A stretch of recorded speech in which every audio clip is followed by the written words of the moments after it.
तो आज के इस वीडियो में हम आइसोमेरिज्म के बारे में जल्दी से जानते हैं। तो आइसोमेरिज्म ऐसे कंपाउंड होते हैं जिनका केमिकल फॉर्मूला तो होता है सेम, बट उनकी फिजिकल और केमिकल प्रॉपर्टी में आ जाता है डिफरेंस। अब ये डिफरेंस आने के दो मेन कारण होते हैं। एक होता है उनके स्ट्रक्चर में डिफरेंस आना, एक होता है उनकी स्टीरियोकेमिस्ट्री में डिफरेंस आना। अब स्टीरियोकेमिस्ट्री वाला हम किसी और लेक्चर में बात करेंगे। आज हम बात कर रहे हैं कि स्ट्रक्चर में डिफरेंस कैसे आ सकता है। सबसे पहली कंडीशन आती है चेन आइसोमेरिज्म की। अगर चेन में डिफरेंस आता है, एग्जाम्पल मैंने यहाँ पे C5H12 का एक एल्कीन लिया है, जिसको जो ऐसा भी हो सकता है और जो ऐसा भी हो सकता है, मतलब या तो स्ट्रेट चेन हो एन पेंटेन या वो इस तरीके से क्या हो ब्रांच्ड हो। अब इनमें दिक्कत क्या आएगी, देखो दोनों का केमिकल फॉर्मूला C5H12 भी है, लेकिन ऊपर वाले का बॉइलिंग पॉइंट ज़्यादा होगा इन कंपेरिजन टू नीचे वाले का। ठीक है, दूसरे आते हैं पोजीशन आइसोमेरिज्म। इसमें पोजीशन में चेंज हो जाएगा। पोजीशन में से देखो, अगर मैं बताऊं C3H8O लिया, इसमें अगर देखूं तो ये जो अल्कोहल है ये सेकंड कार्बन से जुड़ा है, बट नीचे वाले में यही अल्कोहल फर्स्ट कार्बन से जुड़ा है। अब इसमें दिक्कत क्या आएगी, ये लुकास टेस्ट देगा, ये लुकास टेस्ट नहीं देगा, तो ये एक फिजिकल चेंज आ सकता है।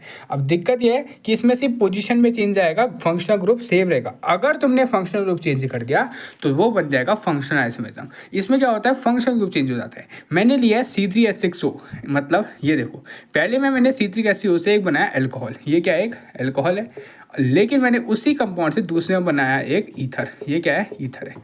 अब देखो है दोनों C3H6O, लेकिन पहला वाला पोलर है, दूसरा वाला नॉन पोलर है। ठीक है, अगला आता है मेटामेरिज्म। मेटामेरिज्म को ज़्यादा कंफ्यूजिंग नहीं है, लोग को बहुत कंफ्यूजन लगता है। ये बस एक कोई मेन फंक्शनल ग्रुप के अलोंग साइड कि दोनों साइड कितना डिफरेंस आता है कार्बन चेन में, ये डिपेंड करता है। जैसे इसमें मैं ऑक्सीजन को अगर मैं सेंटर मानूँ तो इस साइड दोनों साइड दो दो कार्बन की क्या है, चेन है, दो कार्बन का डिस्ट्रीब्यूशन हुआ है, बट यहाँ पे एक साइड 3 कार्बन का हुआ है तो यहाँ पे 2 कार्बन हुआ है। इसकी वजह से भी डिफरेंस आता है। ये कम तुम्हारा डिजॉल्व होगा पानी में, ये ज़्यादा डिजॉल्व हो सकता है। अगला आता है टॉटोमेरिज्म। ये एक रिएक्शन ही होती है जो कि एक कंपाउंड होता ही है, ये कीटो कंपाउंड होता है, जिसमें दो एडिशनल मतलब दो हमारे कार्बन चेन में कीटोन जुड़ा होता है, बीच में CH2 होता है।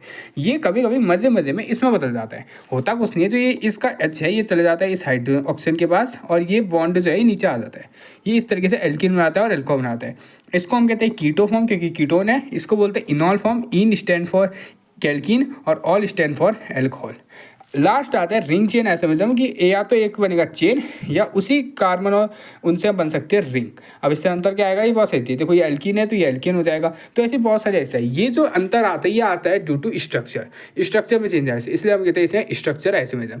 आइसोमेरिज्म में सबसे इंपॉर्टेंट तुम्हें एग्जाम्पल होते हैं, थोड़े से ज़्यादा हमें एग्जाम्पल दिखाने आने चाहिए, और ये सारे एग्जाम्पल लगभग आपको याद भी होने चाहिए।